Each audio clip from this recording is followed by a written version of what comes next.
និយាយពីលោកត្រាំថ្ងៃនេះក៏យើងមានដំណឹងរឿងល្អដែរសម្រាប់កម្ពុជាណាកុំឲ្យស្ងាត់ពេកឯកអគ្គរដ្ឋទូតថ្មីប្រចាំនៅកម្ពុជាដែលជាឯកអគ្គរដ្ឋទូតរបស់សហរដ្ឋអាមេរិកប្រចាំនៅកម្ពុជាដែលតំណែងនេះនៅទំនេរជាង2ឆ្នាំហើយតាំងពីខែដូចជាខែឧសភា18ឧសភាឆ្នាំ2024មកឥឡូវចូលដល់ខែមិថុនាឆ្នាំ2026ជាង2ឆ្នាំហើយ2ឆ្នាំមួយខែបងប្អូនអត់ទាន់មានឯកអគ្គរដ្ឋទូតថ្មីទេលោកត្រាំចូលកាន់តំណែងក៏ជាង2ឆ្នាំដែរអត់ជិត2ឆ្នាំហើយមករា2024ជាង2ឆ្នាំហើយអត់ទាន់បានមានឯកអគ្គរដ្ឋទូតថ្មីទេថៃនិងវៀតណាមគេបានមានគ្រប់គ្នាអស់ហើយថ្មីនេះថៃគេបានកាលពីខែកុម្ភៈវៀតណាមទៅបានប្រហែលកន្លះខែមុននេះខែឧសភាបាទឥឡូវកម្ពុជាប៉ំហើយបងប្អូនចិត្តបានគេហើយព្រោះអីបានជាខ្ញុំនិយាយចឹងថ្ងៃនេះលោកត្រាំគាត់បានស្នើឈ្មោះឯកអគ្គរដ្ឋទូតថ្មីប្រចាំនៅកម្ពុជាឯកអគ្គរដ្ឋទូតថ្មីនេះគឺជាបងប្អូនពាក្យថាស្នើបានន័យថាម៉េច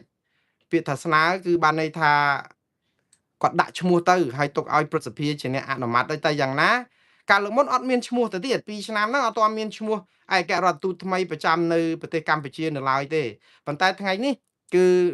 សេតវិមានបានបញ្ចេញឈ្មោះលោក Christopher Anderson លោក Christopher Anderson ហ្នឹងជាអ្នកណាតាមពិតគាត់ធ្លាប់ធ្វើការនៅច័រចាគាត់ធ្លាប់ធ្វើការនៅអ៊ុយក្រែនគាត់ធ្លាប់ធ្វើការច្រើនដែរលោក Christopher Anderson នេះគឺមែនតែនទៅជាកូនកាត់ពីសាសប៉ុន្តែរស់នៅ3-4ប្រទេសម្ដាយរបស់គាត់គឺជនជាតិស៊ុយអែតឪពុករបស់គាត់គឺជនជាតិអាមេរិកដែលបានទៅរៀនយកអាហារូបករណ៍ Fulbright នៅស៊ុយអែតក៏ទៅជួបម្ដាយគាត់នឹងស្រឡាញ់គ្នាប៉ុន្តែដល់ពេលទៅកើតនៅអ៊ីរ៉ង់ឯណោះអញ្ចឹងលោក Anderson ឬក៏ Christopher Anderson នេះគឺមានដើមកំណើតនៅអ៊ីរ៉ង់តែមកនៅស៊ុយអែតមកនៅដាណឺម៉ាកនៅអីច្រើនអញ្ចឹងជីវិតគាត់នឹងគឺនៅច្រើនប្រទេសអត់ទៅកម្ពុជាទេតែឥឡូវនេះលោកត្រាំក៏បានសម្រេចឲ្យស្នើឈ្មោះទៅព្រឹទ្ធសភាដើម្បីបោះឆ្នោតទៅបើសិនបោះឆ្នោតជាប់គឺគាត់នឹងបានទៅបម្រើជាឯកអគ្គរដ្ឋទូតថ្មីរបស់សហរដ្ឋអាមេរិកប្រចាំនៅកម្ពុជាបងប្អូនរឿងនេះមិនដឹងយូរប៉ុណ្ណាទេព្រោះសមាជិកព្រឹទ្ធសភារៀងនៅអូសជើងយូរហើយនៅសល់ច្រើនប៉ុន្តែអ្វីទាំងអស់ហ្នឹងការយឺតយ៉ាវមិនមែនតែព្រឹទ្ធសភាដូចខ្ញុំធ្លាប់បញ្យល់ចឹងគឺលក្ខណៈបច្ចេកទេសនឹងមួយវាមិនមែនហើយមួយទៀតគឺរឿងនយោបាយហើយនឹងរឿងសិទ្ធិមនុស្សនិងរឿងចំហទំនាក់ទំនងរវាងអាមេរិកនិងកម្ពុជាដែរប៉ុន្តែអ្វីដែលគួរឲ្យល្អគួរឲ្យសប្បាយចិត្តដែរសប្បាយចិត្តសម្រាប់អ្នកប្រជាធិបតេយ្យតែមិនសប្បាយចិត្តសម្រាប់ថ្នាក់ដឹកនាំកម្ពុជាហ្មងទេព្រោះលោកChristopher Anderson នេះធ្លាប់កាន់ការងារនៅក្នុងគណៈកម្មការស្ដីអំពីសិទ្ធិមនុស្សនិងសិទ្ធិការងារនិងប្រជាធិបតេយ្យដែរអញ្ចឹងគាត់ដឹងពីកិច្ចការប្រជាធិបតេយ្យសិទ្ធិមនុស្សអញ្ចឹងបើសិនជាគាត់ទៅកម្ពុជាអាចនឹងមានឥទ្ធិពលនៅក្នុងការជួយលើកទឹកចិត្តឲ្យរដ្ឋាភិបាលកម្ពុជាស្ដារសិទ្ធិមនុស្សនិងប្រជាធិបតេយ្យឡើងវិញអញ្ចឹងយើងសង្ឃឹមអញ្ចឹងដែរហើយសង្ឃឹមថានៅពេលដែលគាត់ចូលទៅប្រទេសកម្ពុជាក៏នឹងអាចជជែកជាមួយរដ្ឋាភិបាលកម្ពុជាទៅថាកុំងើបមួយវាយមួយបើយើងចង់ឲ្យមានងើបមួយវាយមួយនោះស្ដារសិទ្ធិមនុស្សប្រជាធិបតេយ្យរៀបចំការបោះឆ្នោតដោយសេរីត្រឹមត្រូវនិងយុត្តិធម៌អញ្ចឹងទៅប្រជាពលរដ្ឋមិននឿយនឹងរដ្ឋាភិបាលចាប់ដាក់គុកទេបាទឥឡូវព័ត៌មានចុងក្រោយពីអាមេរិកឯនេះទៅវិញគឺលោកត្រាំកំពុងតែពិភាក្សារឿងចង់ពង្រាយអាវុធបរមាណូនៅអឺរ៉ុបកំពុងឲ្យអ៊ីរ៉ង់លុបបំបត្តិអបមាណូហ្នឹងអ៊ីរ៉ង់វល់ចុះឡើងសាក់ស្ទើចុះឡើងបាញ់គ្នាប្រាវមានបាត់ឈប់បាញ់ឥឡូវបាញ់គ្នាទៀតតែមិនធំទេក៏បាញ់កំតិចប្រព័ន្ធកំជ្រួចមីស៊ីលរបស់អ៊ីរ៉ង់នឹងអានាវាឬក៏អូបបតូចដែលយកមករាយមីននៅច្រកហូមូសអីចឹងទៅដូចថាបង្អើលអ៊ីរ៉ង់ធម្មតាយុទ្ធសាស្ត្ររបស់អាមេរិកចរចាបដៅវាយបដៅព្រោះស្ងាត់ពេកអ៊ីរ៉ង់ដូចស្រួលពេកចឹងគម្រាមខ្លះទៅបាញ់ខ្លះទៅធ្វើឲ្យគ្នានោះបាក់ស្បាតចឹងទៅរលុះតាមអតិពលក្នុងការចរចា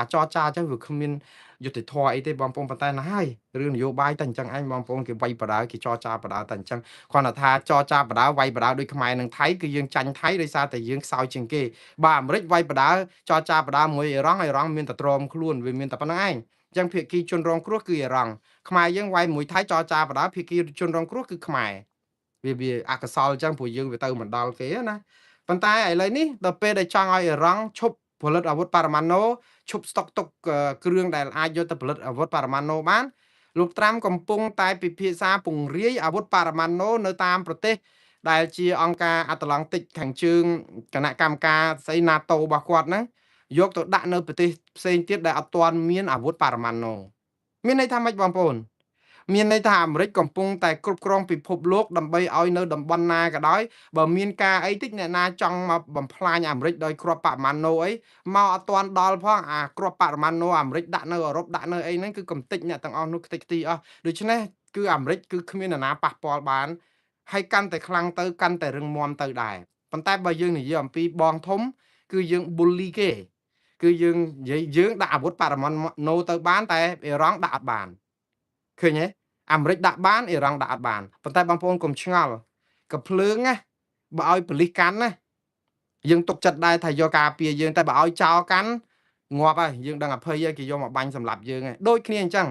កំភ្លើងបរមាណូអាវុធបរមាណូបើឲ្យអ៊ីរ៉ង់កាន់គឺដូចឲ្យទៅដៃចោលដែរចង់និយាយអញ្ចឹងក្នុងន័យអញ្ចឹងណា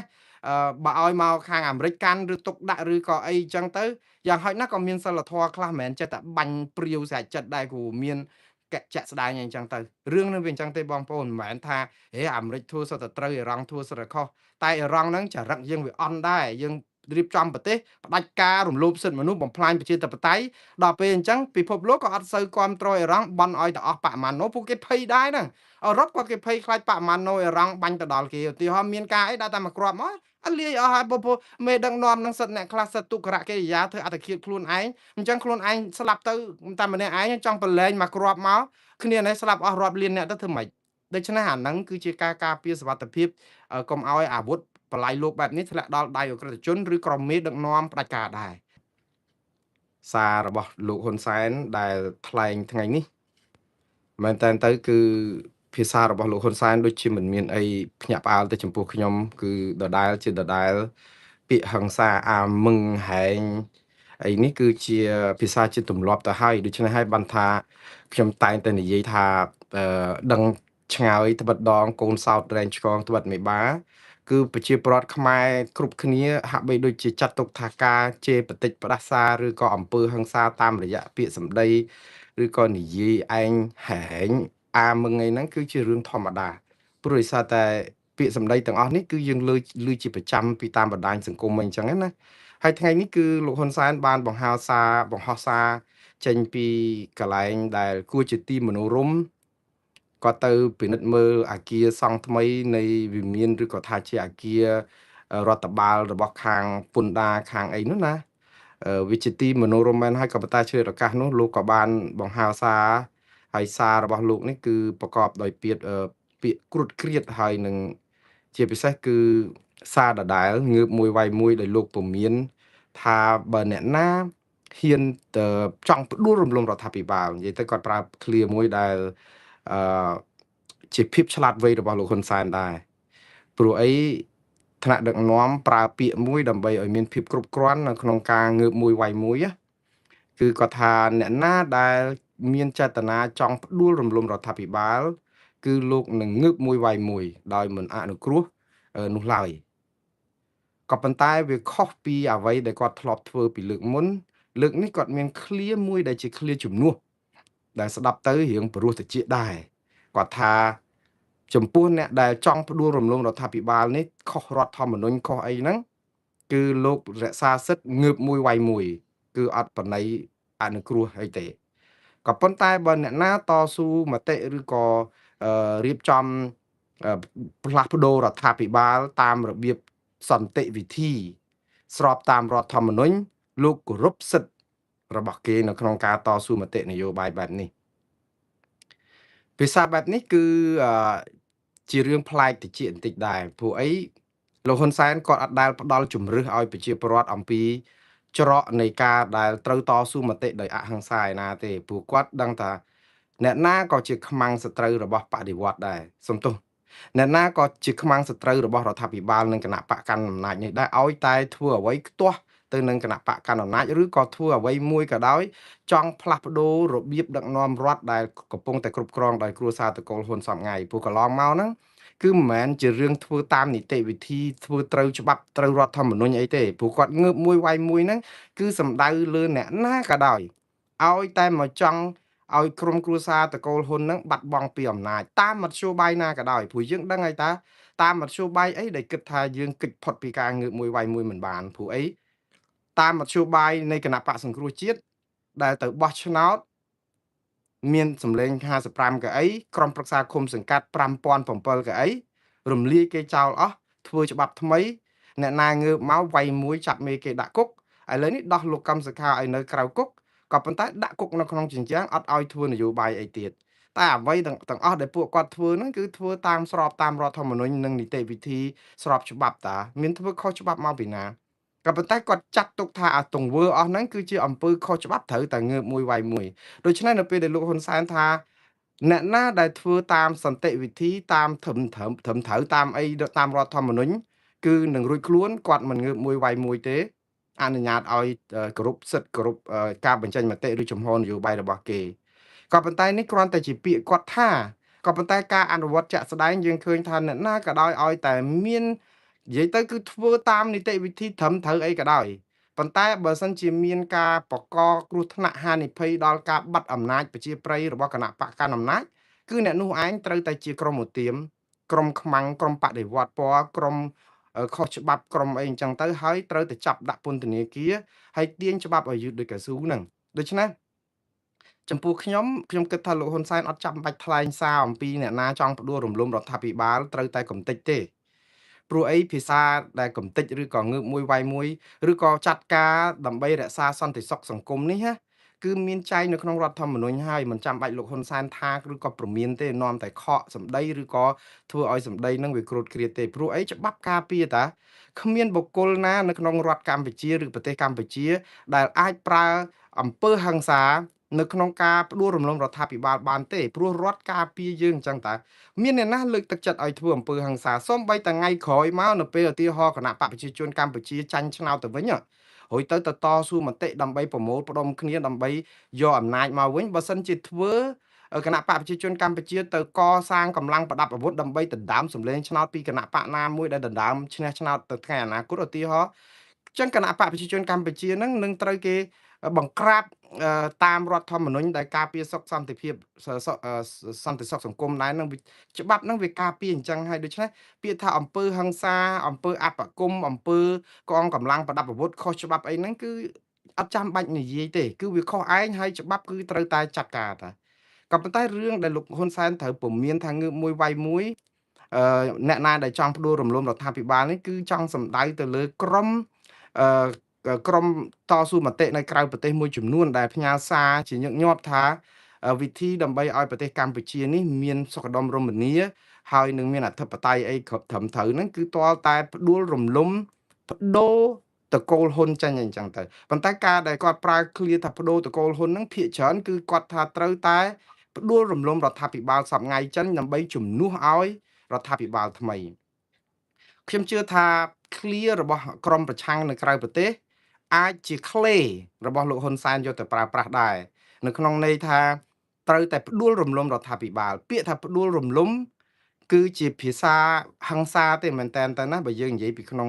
ន័យត្រឹមត្រូវលោកហ៊ុនសែនអាចមានលេសនឹងដើម្បីបង្ក្រាបក្រមប្រឆាំងគ្រប់ពេលគឺបង្ក្រាបនៅក្នុងន័យថាពាក្យថាផ្ដួលរំលំបានន័យថាយើងធ្វើឲ្យដួល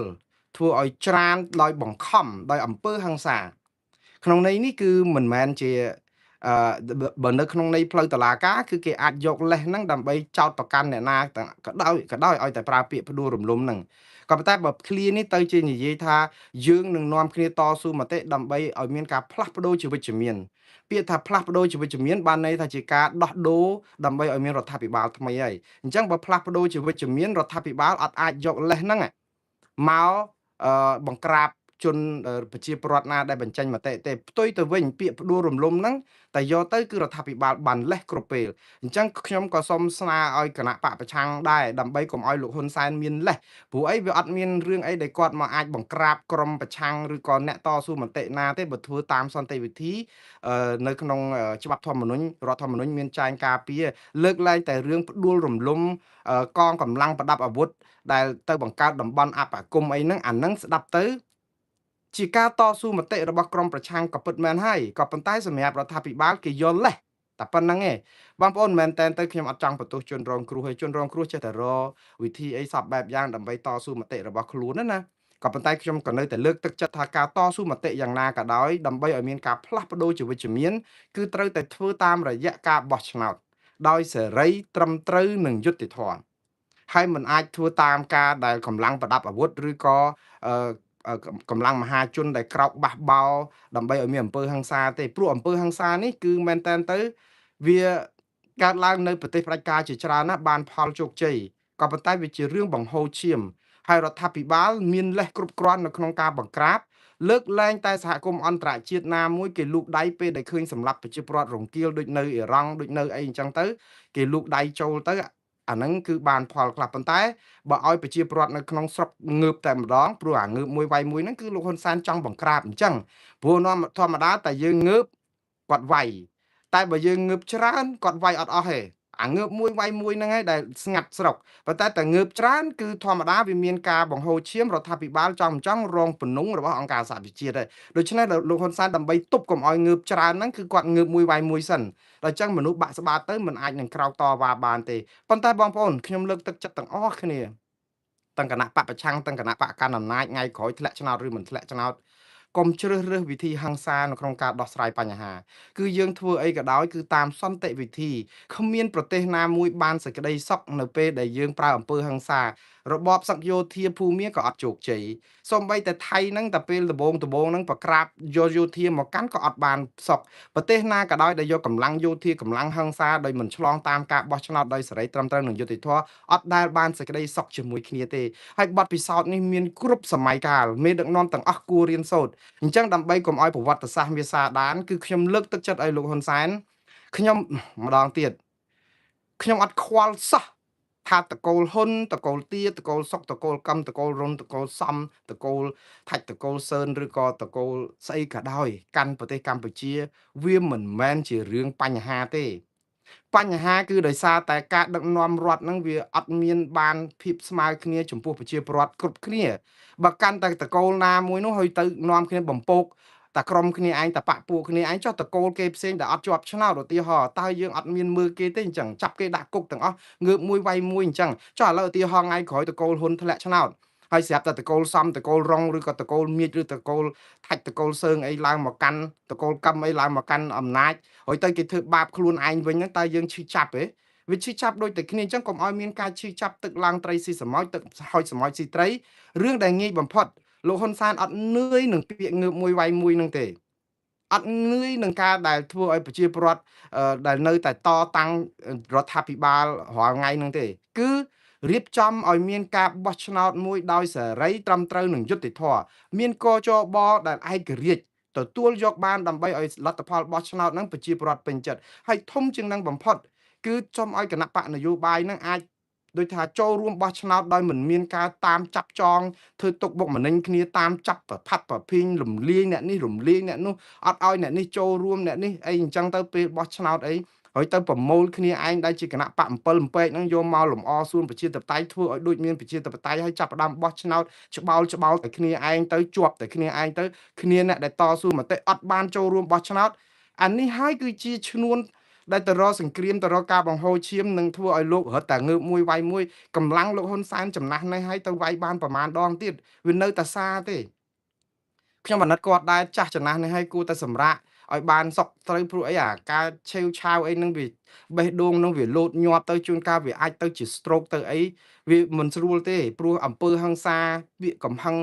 ការខឹងក្រេវក្រោតអីហ្នឹងវាធ្វើឲ្យឡើងឈាមធ្វើឲ្យលើសឈាមវ័យចំណាស់គាត់ហើយសុខភាពមិនជាល្អប្រមាណដែរទេដូច្នេះកាត់បន្ថយអាការខឹងហ្នឹងហើយបើសិនជាលោកចង់ឲ្យប្រជាពលរដ្ឋនេះក៏ងើបមួយវាយមួយស្រួលទេរៀបចំការបោះឆ្នោតមួយឲ្យសេរីត្រឹមត្រូវនិងយុត្តិធម៌កុំធ្វើទុកបុកម្នេញគេហើយបើសិនជាឲ្យដូចលោកពិតណាឲ្យកុំឲ្យចិត្តជាទេវទត្តមាត់ជាទេវតាឲ្យលោកដូចពាក្យលោកថាបើអ្នកណាតស៊ូមតិដោយអហិង្សាតាមវិធីស្របច្បាប់តាមរដ្ឋធម្មនុញ្ញគោរពសិទ្ធិគេអញ្ចឹងកុំធ្វើបាបគេកុំពមៀនគេកុំចាប់គេដាក់គុកហើយជួយសម្របសម្រួលឲ្យគេឡើងមកប្រកួតប្រជែងផងបើសិនជាលោកឈ្នះឆ្នោតនៅពេលដែលគេមកប្រកួតប្រជែងមានការបោះឆ្នោតត្រឹមត្រូវកិត្តិយសបានទៅលើក្រុមគ្រួសារតកូលលោកទៅវិញទេព្រោះប្រជាពលរដ្ឋ គិតថាចុះបើកជបគេឯករាជ្យសារព័ត៌មានគេអាចផ្សព្វផ្សាយបានដោយសេរីអង្គការសង្គមស៊ីវិលអត់មាននរណាធ្វើទុកបុកម្នេញសហជីពប្រជាពលរដ្ឋអាចបញ្ចេញសិទ្ធិបញ្ចេញមតិរបស់ខ្លួនបានដោយទូលំទូលាយតើមានរឿងអីដែលធ្វើឲ្យយើងដែលនៅថាមិនអាចយកលទ្ធផលបោះឆ្នោតបានណាដោយសារតែយើងធ្វើឲ្យមានមន្ទិលយើងប្រើប្រាស់ប្រព័ន្ធបោះឆ្នោតកជបមិនឯករាជ្យអាប្រព័ន្ធផ្សព្វផ្សាយនឹងសុទ្ធតែពួកបកពួកគ្នាឯងឃោសនាបោះឆ្នោតអាលុយជាតិលុយរត់នឹងមិនដឹងឯណាមន្ត្រីរាជការនឹងពេលចោះមូលដ្ឋានមិនដឹងពេលណាមន្ត្រីរាជការរបស់រដ្ឋមិនដឹងពេលណាមន្ត្រីរាជការប្រជាពលរដ្ឋឯកជនរបស់បកមិនដឹងថាដូចថាច្បុកច្បល់អញញ៉ៃលុយបោះឆ្នោតហ្នឹងមិនដឹងបានមកពីណាអង្គើពុករលួយយកទៅទិញសោកសំណោកសតែអ្នកនេះទៅទិញស្លឹកឆ្នោតដូចអីលោកទ្រីភាពអីទៅប្រាប់ថាអូបើថាបោះឆ្នោតឲ្យគណៈបកប្រជាជនកម្ពុជាឬក៏បើចង់ដូចថាស្រឡាញ់គណៈបកកាន់អំណាចអីហ្នឹងគឺលោកនឹងជួយនៅភូមិនៅសង្កាត់ឃុំគាត់ហ្នឹងគឺថាគ្រួសារការមកគ្រួសារ$100អញ្ចឹងទៅយកទៅចងដៃឲ្យបើសព50,000អីចឹងអានេះវាជាជំនួយចិត្តធម៌របស់គាត់ដែរប៉ុន្តែបើយើងនិយាយអំពីអ្នកនយោបាយគឺជាការទិញស្លឹកឆ្នោតព្រោះភាសាបែបហ្នឹងគឺជាភាសាលួងចិត្តប្រជាពលរដ្ឋដោយសរង1 5ឆ្នាំហ្នឹងហើយប្រជាពលរដ្ឋក្រីក្រខ្វះខាតអាហ្នឹងក៏ចូលបត្រូវពិនិត្យមើលទៀតវាចែកអំណោយចែកអីវាមិនអីទេប៉ុន្តែកន្លែងខ្លះវាដូចថាវាដូចហួសផុតពីព្រំដែននៃអំណោយវាទៅជារឿងទិញស្លឹកឆ្នោតអីវិញណាហើយដល់ពេលគ្មាននរណាឈឺក្បាលហាលថ្ងៃអីអញ្ចឹងទាំងអស់ហ្នឹងតើតើយើងនាំគ្នាជួយលុបបំបាត់បានយើងអត់មានត្រូវរួយមាត់នឹងអារឿងងើបមួយវាយមួយហ្នឹងខ្ញុំអាណិតដែរនិយាយទៅថ្នាក់ដឹកនាំកម្ពុជានិយាយដដែលរឿងងើបមួយវាយមួយហ្នឹងប៉ុន្តែខ្ញុំជឿថាពេលដែលលោកនិយាយកាន់តែច្រើនហើយកាន់តែហិង្សានៅពេលដែលយើងមានចំនួនព្រំដែនជាមួយថៃចោះជាមួយថៃយើងអស់ឲ្យចរចារហូតអោបជើងថៃរហូតបើខ្មែរគ្នាឯងគឺដឹងតែវាយមួយងើបមួយចឹងហ្មងដូចថាសារហិង្សាហ្នឹងគឺគាត់អត់ចោលខ្ញុំយល់អំពីថាអ្នកដឹកនាំចង់រក្សាសុខសន្តិភាពឬក៏សុវត្ថិភាពសង្គមកុំឲ្យមានភាពរំជើបរំជួលអីចឹងហើយក៏ប៉ុន្តែពាក្យថាងើបមួយវាយមួយអាហាក់ហងហែងអីហ្នឹងហើយហិង្សានៅលើវេទិកាសាធារណៈបែបនេះគឺវាជាភាសាដដែលដែលគួរថាមកដល់ថ្នាក់ដឹកនាំលោកហ៊ុនម៉ាណែតហើយគួរថាគួរចប់ត្រឹមប៉ុណ្ណឹងទៅគួរផ្លាស់ប្ដូរឲ្យមានរបៀបដឹកនាំថ្មីឈាមថ្មីអីដែរទៅអត់ដែលដូចថាមើលទៅប្រជាពលរដ្ឋហ្នឹងដូចអស់សង្ឃឹមរលីងតែម្ដងហើយមិនមែនបានន័យថាអស់សង្ឃឹមហ្នឹងងើបមួយវាយមួយហ្នឹងគឺពិតជាធ្វើឲ្យស្ថានភាពហ្នឹងគឺវាប្រសើរទេអត់ប្រសើរទេនៅពេលដែលលោកហ៊ុនសែនស្រែកកាន់តែខ្លាំងអំពីភាគផង្សាហ្នឹងណាគឺស្ថានភាពផ្ទៃក្នុងហ្នឹងកំពុងតែមានបញ្ហាហើយនៅពេលដែលលោកចោះជួបប្រជាពលរដ្ឋតាមខេត្តតាមអីក្រុមប្រឹក្សាគុំសង្កាត់ប្រទេសមានបញ្ហាហើយតាមទម្លាប់បើប្រទេសមានសេចក្តីសុខអត់មានបញ្ហារពើរពើងអីគឺថ្នាក់ដឹកនាំអត់ត្រូវខ្វល់អញ្ចឹងហើយប៉ុន្តែនៅពេលដែលមានបញ្ហាដូចចោះទៅជួបកម្មករគឺមានបញ្ហាហើយព្រោះកម្មករមិនសប្បាយចិត្តនឹងរដ្ឋាភិបាលអញ្ចឹងចោះទៅស្អំចិត្តចោះតាមគ្រប់រោងចក្រនៅពេលដែលមន្ត្រីរាជការស៊ីវិលគ្រប់បែបយ៉ាងមានបញ្ហាទាំង scam ទាំងពើពុករលួយទាំងប្រាក់ខែទាំងអត់មានលុយមានកថវិកាសេដ្ឋកិច្ចចោះអីអញ្ចឹងរឿងសាំងឡើងថ្លៃរឿងបញ្ហាព្រំដែន100ជំពូកអញ្ចឹងគាត់ចាប់ផ្ដើមចោះទៅហើយអញ្ចឹងជាទូទៅអ្នកនយោបាយគឺទៅដើម្បីស្អំចិត្តក៏ប៉ុន្តែនៅក្នុងពេលជាមួយគ្នានឹងគាត់បង្ហើរសារដែលធ្វើឲ្យវាមែនតើទៅគឺសារនេះវាធ្វើឲ្យស្ដាប់ទៅវាក្រោតឃ្លាតហើយសង្គមខ្មែរហ្នឹងនៅតែសងសឹកគ្នានៅតែអីមិនចេះចប់ហើយខ្ញុំជឿថាបើសិនជារៀបចំឲ្យមានការបោះឆ្នោតដោយសេរីត្រឹមត្រូវយុត្តិធម៌កុំខ្វល់រឿងតកូលណាតកូលណាក៏បានដែរឆ្មាអីក៏បានដែរសបុលអីក៏បានដែរឲ្យតែចេះចាប់កដោតែសំខាន់យើងកុំដូចថាធ្វើដូចសពថ្ងៃវាអត់ទៅមុខទេឥឡូវនេះគឺនៅពេលដែលមានសារបែបនេះគឺលោកម៉ែនណាតឯណោះវិញដែលនៅប្រទេសន័រវេសដែលជាអ្នកឃ្លាំមើលសង្គមហើយជឿឆ្អាលកិច្ចការសង្គមច្រើនដែរលោកម៉ែនណាតថ្ងៃនេះរៀងចាស់ដៃតិចដែរហើយពឺតយកដែរព្រោះអីប្រហែលជាទ្រាំលែងបានដាក់បាតចោលហើយដោះស្រាយរឿងញោមតិចហើយលោកម៉ែនណាតសរសេរថាពាក្យថាងើបមួយវាយមួយនេះគឺជាពាក្យសម្ដីរបស់ជនពាលជាធម្មតាមនុស្សមានសិលធម៌មានសុជីវធម៌គេមិនហ៊ាននិយាយឬប្រព្រឹត្តតាមពាក្យបែបនេះទេព្រោះពាក្យបែបនេះប្រព្រឹត្តឬក៏និយាយទៅកាន់មហាជនឬក៏ចំពោះជនណាម្នាក់នោះគឺវាអត់ថ្លៃថ្នូរទេអញ្ចឹងភាសានេះគឺលោកម៉ែនណាតគាត់និយាយតាមពិតបើលោកម៉ែនណាតនៅស្រុកខ្មែរនិយាយហៅលោកហ៊ុនសែនថាជាជនពាលអីបែបនេះ24ម៉ោងធានា លោកនឹងជាប់គុកភ្លាមហ្នឹងហើយដែលព្រោះអីការរិះគន់លោកហ៊ុនសែនគឺមានដែនកំណត់គឺតើតែយើងមិនដឹងថាតើកន្លែងណាដែលយើងគិតថាគាត់គោរពសិទ្ធិសេរីភាពប្រជាពលរដ្ឋទេព្រោះអីបើយើងគិតថារដ្ឋធម្មនុញ្ញហ្នឹងគឺមិនមានកន្លែងណាដែលចែងឲ្យចាប់ចងប្រជាពលរដ្ឋតាមអំពើចិត្តសោះវាត្រូវតែទាល់តែគ្រោះថ្នាក់ធ្ងន់អំពើអក្រិតកម្មអីមិនមែនគាត់តវ៉ារឿងព្រំដែនមិនសบายចិត្តរឿងយួនយកដីអស់62កន្លែងឬក៏រឿងបឹងតមោកឬក៏រឿងអីបរិស្ថានធនធានធម្មជាតិឬក៏ចង់ឲ្យមានការប្រែប្រួលផ្លាស់ប្ដូរជីវិតជំនាញនៅកម្ពុជាហ្នឹងគ្រាន់តែសារ share ចុះ share ឡើងធ្វើឲ្យរដ្ឋាភិបាលមិនសប្បាយចិត្តហ្នឹងក៏ចាប់គ្នាដាក់គុកដែរមិនដឹងថាតើរដ្ឋធម្មនុញ្ញយើងហ្នឹងវាគេបកស្រាយយ៉ាងម៉េចខ្ញុំអត់យល់ដែរតែយ៉ាងណាបងប្អូនឥឡូវខ្ញុំស្លេះរឿងនេះដោយសាររឿងច្រើនដែរខ្ញុំទៅរឿងទី2កម្ពុជាជូនដំណឹងជាផ្លូវការទៅថៃនិងអង្គការសហប្រជាជាតិពីការចាប់ផ្ដើមយន្តការ UNCLOS ថ្ងៃនេះគឺយើងឃើញនាយករដ្ឋមន្ត្រីកម្ពុជាលោកហ៊ុនម៉ាណែតបានសរសេរឬក៏ផ្ញើលិខិតជាផ្លូវការទៅអង្គការសហប្រជាជាតិផងជូនដំណឹងទៅភាគីថៃផងថាកម្ពុជានឹងប្រើប្រាស់ឬក៏ឲ្យនិយាយទៅគឺកម្ពុជាទាមទារឬដាក់ស្នើឲ្យមានវិធានការគេហៅយន្តការផ្សះផ្សាដោយបង្ខំតាក់ទងនឹងរឿងដែនសមុទ្រត្រួតស៊ីគ្នារវាងកម្ពុជានិងថៃដែលមាន MOU ជាមួយគ្នា25ឆ្នាំអត់ប្រយោជន៍ព្រោះថៃថាអត់ប្រយោជន៍ក៏លុបចោលបាត់ទៅឥឡូវនេះកម្ពុជាអត់ជំរឿសថាมันអាចទៅចែកគ្នាបានទៅក៏ប្រើយន្តការជូនដំណឹងទៅអង្គការសហប្រជាជាតិនិងប្រទេសថៃឲ្យដឹងថាកម្ពុជាស្នើសុំឲ្យស្ថាប័នអន្តរជាតិ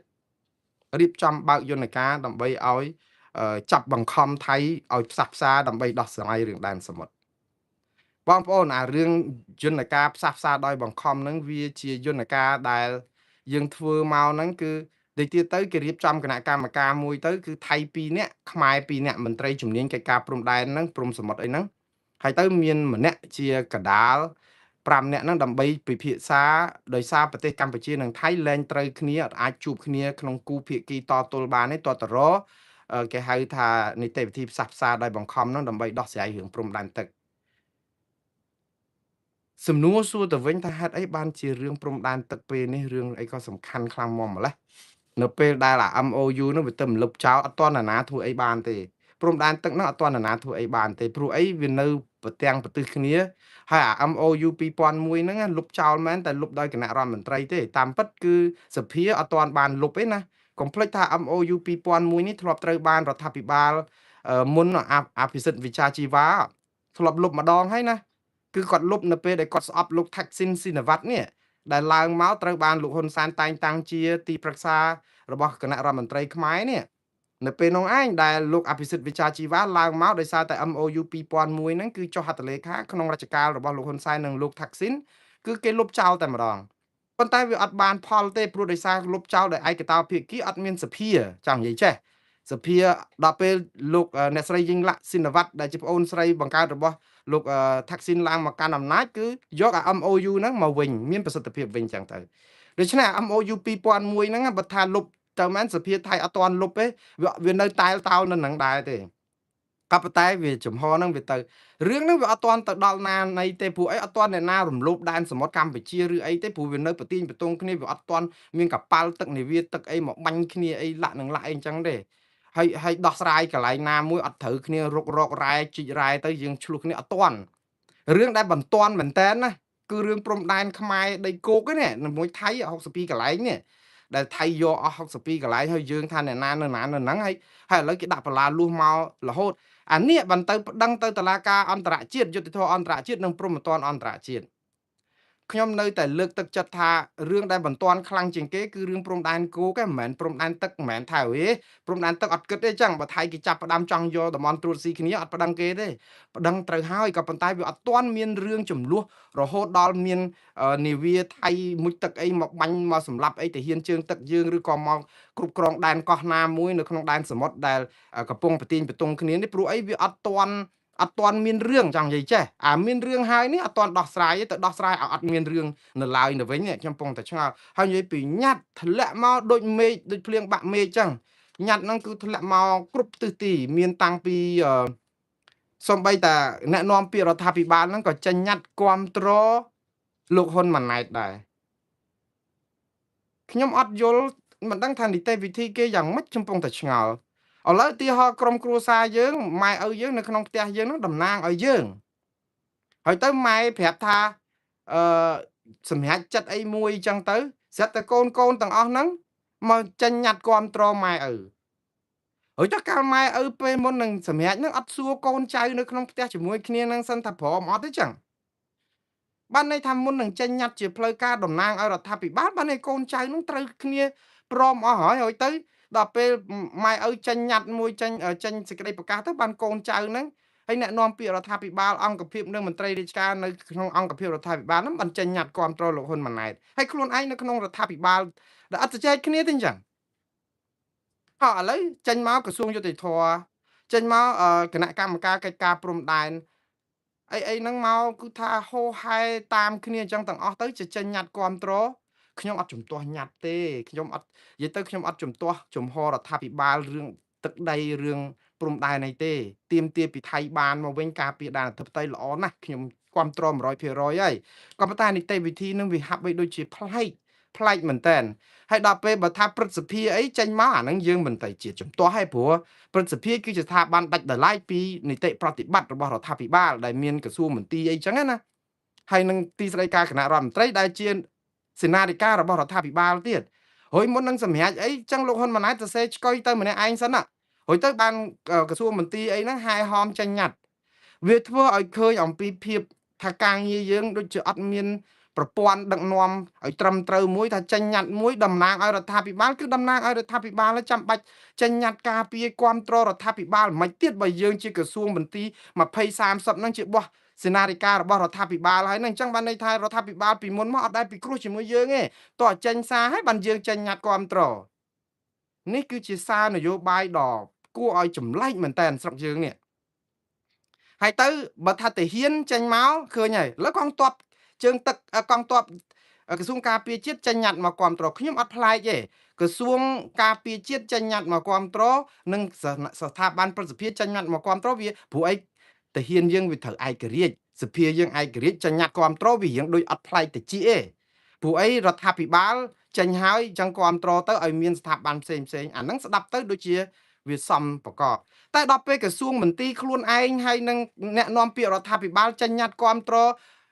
ខ្លួនឯងដែលជជែកគ្នាហើយវាអត់យល់តែយើងជជែកគ្នាយ៉ាងម៉េចទៅខ្ញុំអត់យល់មែនតើខ្ញុំហ្នឹងហើយយើងចង់ឲ្យមានព្យុះភ្លៀងចឹងទៅមើលទៅស្រគ្រប់ក្រសួងមន្ទីរបងប្អូនគេស្ដាប់មកអូយញ៉ាត់គាំទ្រចឹងតែស្ករអាចេកធ្លាក់ទឹកអីចឹងអាហ្នឹងស្ដាប់ទៅពីរោះវាមើលទៅឲ្យវាសំពងប៉ុន្តែវាអត់ធំទេវាជាសម្បុកមន់ណាវាមិនមែនជាសំណវាគ្រឿងអីធ្ងន់ទេព្រោះស្ដាប់មើលទៅគឺយើងចង់ធ្វើម៉េចឲ្យប្រជាពលរដ្ឋស្ដាប់ទៅគឺថាកក្រឹកកក្រែងគ្រប់ស្ថាប័នណែបើសិនជាមាន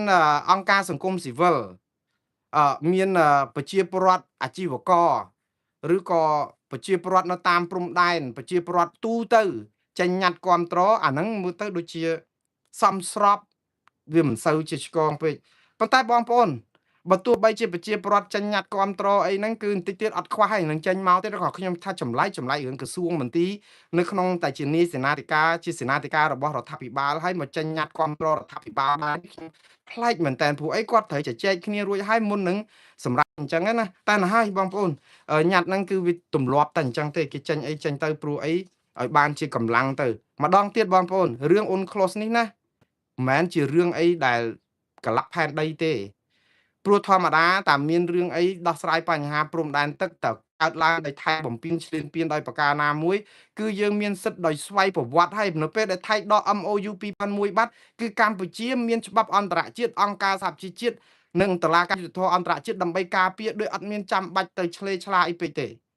ក៏ប៉ុន្តែខ្ញុំថានេះគឺជាយុទ្ធនាការមួយដើម្បីពង្រៀងការចាប់អារម្មណ៍រឿងព្រំដែនគោកឯណោះដោះស្រាយអត់ចេញអញ្ចឹងដើម្បីធ្វើឲ្យប្រជាពលរដ្ឋស្អំចិត្តប្រជាពលរដ្ឋហ្នឹងថារដ្ឋយកចិត្តទុកដាក់ណាដែនសមុទ្រយើងគឺគ្រប់គ្រងមិនឲ្យថៃយកបានទេដោយសារតែ MOU នេះប៉ុន្តែដល់ពេលហើយវាផ្ទុយនឹងអ្វីដែលខ្លួនធ្វើទៀតអា MOU ហ្នឹងលោកហ៊ុនសែនទៅយកសាររបស់បណ្ឌិតបញ្ញវន្តសាស្ត្រាចារ្យจุฬាលង្កនលោកសុរឆាតបំរុងសុខមកផ្សាយថាបើលុប MOU 2001ហ្នឹងអ្នកដែលខាតថៃទេមិនមែនខ្មែរទេទៅផ្សាយរបស់គេម្ដងហើយម្ដងទៀតថាលុប MOU ខាតថៃមិនមែនខាតខ្មែរទេដល់ឥឡូវ MOU លុបទៅជាប្តឹងថៃទៅវិញ ហើយចុះបើគេខាតហេតុអីបានប្តឹងឲ្យខាតថៃឬមួយក៏យើងគិតថាហ្នឹងហើយប្តឹងឲ្យអ្នកឯងដឹងថាអញ្ចឹងឲ្យឃើញតែអត់ MOU ទៅបានចំណេញមកខ្មែរខ្ញុំជឿថារឿងនេះគឺជារឿងនយោបាយច្រើនជាងរឿងព្រំដែនណាព្រោះអីខ្ញុំនៅតែគិតថាចំណុចជាអតិភិបត្រូវដោះស្រាយរឿងព្រំដែនគោកនេះឲ្យបានដីពីថៃមកសិនព្រោះព្រំដែនទឹកហ្នឹងខ្ញុំជឿថាយើងត្រូវតែតតាំងដាច់ខាតជាមួយថៃមិនឲ្យថៃងើបខ្លួនរួចទេប៉ុន្តែដំណាក់កាលរឿងព្រំដែនទឹកនេះវាជារឿងមួយទៀតដែលតាមពិតភ្លើងឆេះនៅព្រំដែនគោកសិនណាអត់ទាន់បានបលុតភ្លើងផងអានេះទៅមិនឃើញរៀងគ្រាន់ណាអឺមានស្អីគេស្មៅឬក៏ចំបើងអីរៀងងាប់យើងមកព្រួតគ្នាមកស្រោចទឹកនៅនេះហើយហ្នឹងយើងបាញ់ទឹកពលុតកន្លែងអត់ទាន់ឆេះអាកន្លែងឆេះនៅនោះអត់ទាន់ពលុតផងអញ្ចឹងឆេះអានោះអស់បាត់ហើយខ្ញុំគិតថាវាដូចជាវល់មែនតើអ្នកនយោបាយយើងពវៀងស្ថានភាពគ្រប់បែបយ៉ាងតែខ្ញុំម្ដងទៀតខ្ញុំអត់មានជំទាស់រឿងតតាំងថៃតាក់ទងនឹងការពារដែនសមុទ្រយើងទេខ្ញុំនៅតែគាំទ្រ 100% មិនអោយបាត់ដីសមុទ្រយើងសូម្បីតែ1មីលីម៉ែត្រទៅថៃទេហើយខ្ញុំនឹងថ្កោលទោសថៃគ្រប់បែបយ៉ាងបើសិនជាថៃបំពានឈ្លានពានដែនសមុទ្ររបស់យើងប៉ុន្តែម៉ោងនេះថៃអត់ទាន់អាចនឹងធ្វើអីបាននៅដែនសមុទ្រហ្នឹងទេព្រោះអីវានៅតែមាន MOU គ្រាន់តែលុបចោលតាប៉ុន្តែតើលុបចោលហ្នឹងរដ្ឋាភិបាលត្រូវប្រាប់ប្រជាពលរដ្ឋទៀតថាពេលដែលលុបចោលភ្លាមតំបន់ណាត្រួតស៊ីគ្នាឥឡូវហ្នឹងខ្លាយទៅជារបស់ថៃដែលការពីមុនការគ្រប់គ្រងរបស់ខ្មែរយើងត្រូវបញ្យលដាក់មកនិយាមការអីតែដាក់ទៅសង្ឃឹមភ្លើងយកឯព្រោះដីយើងបាត់អស់62កន្លែងអត់ដឹងនៅកន្លែងណាហ្នឹងមកដល់មកហ្នឹងនៅតែវល់ពេញទឹកពេញដីចឹងអញ្ចឹងលោកអនុទិនច័ន្ទវរៈគុលថ្ងៃនេះគាត់និយាយចេះគាត់ថាគាត់អត់មានឈឺក្បាលហាលថ្ងៃនឹងកម្ពុជាប្តឹងទៅយន្តការអង្គការសហជីវជាតិទេព្រោះតែគាត់ថាចឹងថ្ងៃនេះគាត់ឮគេនិយាយដែរប៉ុន្តែអត់ទាន់បានទទួលលិខិតដែលជូនដំណឹងរបស់លោកហ៊ុនម៉ាណែតទៅភាគីថៃជាផ្លូវការនៅឡើយទេហើយគាត់ថាគាត់ថាយ៉ាងនេះក៏ដោយតិចទៀតទៅដល់គាត់ហើយតែគាត់ថាទោះជាផ្លូវការមិនផ្លូវការអីក៏ដោយថៃអត់លេងលបែងកម្ពុជាទេអានេះអ្វីដែលអនុទិនច័ន្ទវរៈគុលនិយាយលោកអនុទិនច័ន្ទវរៈគុលថាអត់លេងលបែងកម្ពុជាហ្នឹងគាត់និយាយថាកម្ពុជាកំពុងតែយកបញ្ហាដែនសមុទ្រធ្វើជាបញ្ហាអន្តរជាតិដើម្បីទូងស្គរលើឆាកអន្តរជាតិឲ្យឃើញពីបញ្ហាមួយដែលអាចដោះស្រាយជាមូលនៅក្នុងមូលដ្ឋានសោះតែទៅជាទូងស្គរទៅអន្តរជាតិប៉ុន្តែនៅក្នុងពេលជាមួយគ្នានៅពេលដែលលោកអនុទិនច័ន្ទវរៈគុលថាយើងទូងស្គរដើម្បីឲ្យអង្រួនអន្តរជាតិមែនតែកម្ពុជាអត់ប្តឹងថៃទៅតុលាការអន្តរជាតិរឿងព្រំដែនគោកណាវិញណាអារឿងអត់ទាន់កើតឡើងទៅយកយន្តការអន្តរជាតិយកមកប្រើតែអារឿងកំពុងកើតឡើងផ្ទុះឆេះគេគ្រប់គ្រងដែនដីយើងដល់50 60កន្លែងអត់ដាក់ប្តឹងខ្ញុំថាឥឡូវបើថាអត់ទាន់ប្តឹងទៅតុលាការយុតិធធអន្តរជាតិដោយសារតែនីតិវិធីស្មុគស្មាញយ៉ាងម៉េចចោះតុលាការព្រហ្មទណ្ឌអន្តរជាតិរឿងថៃឈ្លានពានយើងតាំងពីដើមទីហេតុអីក៏មិនប្តឹងគេហើយចរចាបដាចរចាចោះខ្ញុំគ្មានទៅតោមនិញរឿងចរចាអីទេប៉ុន្តែយើងចរចាជាមួយអ្នកដែលវាយយើងបាក់ថ្មិញហ្នឹងគឺដូចជាអត់សង្ឃឹមថាបានប្រផលអីសោះព្រោះអីអត់មានអាជ្ញាកណ្ដាលយើងត្រូវមានអ្នកកណ្ដាលព្រោះយើងវាយគ្នាហើយដេររាប់ធ្នេហើយយើងជាជនរងគ្រោះនេះទៅនឹងគេវាយទៀតហើយឥឡូវយើងមើលនៅច្រកមុំ3ថ្ងៃហ្នឹងគឺប្រទាញបតុងគ្នារុញច្រានគ្នាស្រែកកំហុកដាក់គ្នាទាហានថៃនិងទាហានខ្មែរក៏ភ្លើងច្រងច្រាងបងប្អូនសាកសម័យទៅមើលនេះមុំ3ក៏ភ្លើងច្រងច្រាងទាហានខ្មែរយើងគត់ទប់ទាហានថៃមិនអោយរាយបលាលួសបន្ថែមទាហានថៃគឺនៅតែដាក់រាយបលាលួសហើយប្រឈមគ្នាយ៉ាងខ្លាំងរហូតតតែខាងថៃឥឡូវនេះគេថាស្បើយតិចព្រោះម៉ោង9ព្រឹកមិញនេះមានរឿងម៉ោង11កន្លះបានស្បើយ1ម៉ោងកន្លះបានស្ថានភាពនឹងស្បើយទៅវិញបន្តិចប៉ុន្តែយើងអត់ឮពីខាងកម្ពុជាទេមានតែរូបថតវីដេអូដែលទាហានថតមកស្រែកកំហុកដាក់គ្នាហ្នឹងទាហានខ្មែរហ្នឹងអង្គអាចក្លាហានណាស់ទៅទប់មិនអោយថៃដាក់លបងមករហូតថាដីនឹងដីខ្មែរថៃមិនអាចចេះមកធ្វើអីស្រែកចិត្តទេឬសំឡេងនៅក្នុងវីដេអូក៏ប៉ុន្តែអ្នកនាំពាក្យយោធាថៃលោកវិនថៃស៊ូវរីថាស្ថានភាពនៅតំបន់មុំ3ដែលមានប្រទាញបតុងគ្នាជាមួយនឹងទាហានខ្មែរនេះគឺបានស្បើយទៅវិញអាចដោះស្រាយបានក្រោយជជែកគ្នាហើយទាហានថៃទាហានខ្មែរព្រមដកថយមកវិញយើងអត់មានសេចក្តីថ្លែងការណ៍របស់ក្រសួងការពារជាតិទេអានេះពីការនាំពាក្យអ្នកនាំពាក្យក្រសួងការពារជាតិថៃគឺលោកវិនថៃស៊ូវរីនិយាយថាទាហានខ្មែរព្រមដកថយពីអាកន្លែងដែលប្រទាំងប្រទិសគ្នាព្រោះម៉ោង9កន្លះទាហានថៃចោតប្រកាន់ថាមានទាហានខ្មែរដំបូងទៅតែ5នាក់ទេក្រោយមកឡើងដល់20នាក់ជាងដែលធ្វើឲ្យស្រែកកំហុកដាក់គ្នាហើយទៅថៃគេប្រកាន់ចំហថាអាកន្លែងមុំ3ហ្នឹងអាកន្លែងគេរាយបលាលួសហ្នឹងគឺជាដែនអធិបតេយ្យរបស់គេ ហើយគេថាដែនអធិបតេយ្យគឺសំដៅទៅលើថាមានបទឈប់បាញ់ដែលកម្ពុជាចុះហត្ថលេខាអ្នកណានៅហ្នឹងក៏ប៉ុន្តែទាហានកម្ពុជាច្បាស់ដែរថាអត់មានអ្នកណាកន្លែងហ្នឹងអត់មានបោះថៃទេប៉ុន្តែឥឡូវម្ដងទៀតថៃទេគេអះអាងថាទាហានខ្មែរព្រមដកថយពីកន្លែងប្រទីនបន្ទង់គ្នាហ្នឹងដើម្បីកុំឲ្យប្រឈមមុខដាក់គ្នាឥឡូវស្ថានភាពរៀងស្បើយបន្តិចហើយតែខាងកម្ពុជាអត់ទាន់មានសេចក្តីថ្លែងការណ៍រាយការណ៍មកថាតើកម្ពុជាពិតជាដកថយឬក៏ថៃក៏ដកថយទាំងសងខាងទុកកន្លែងហ្នឹងអីអញ្ចឹងទៅខ្ញុំជឿថាខ្ញុំរមមើលដែរតែមិនទាន់ឃើញក្រសួងការពារជាតិថ្លែងទេព្រោះអីរវល់នឹងផ្ញើញ៉ាត់គ្រប់គ្រងលោកហ៊ុនម៉ាណែតទៅរឿងព្រំដែនសមុទ្រអាព្រំដែនគោកនេះដូចខ្ញុំនិយាយកំពុងតែឆេះគឺយើងកំពុងតែគិតអារឿងសមុទ្រសិនបាទឥឡូវយើងតាក់ទងនឹងរឿងនេះដែរគឺថ្ងៃនេះយោធាថៃលោកវិនថៃសុវរី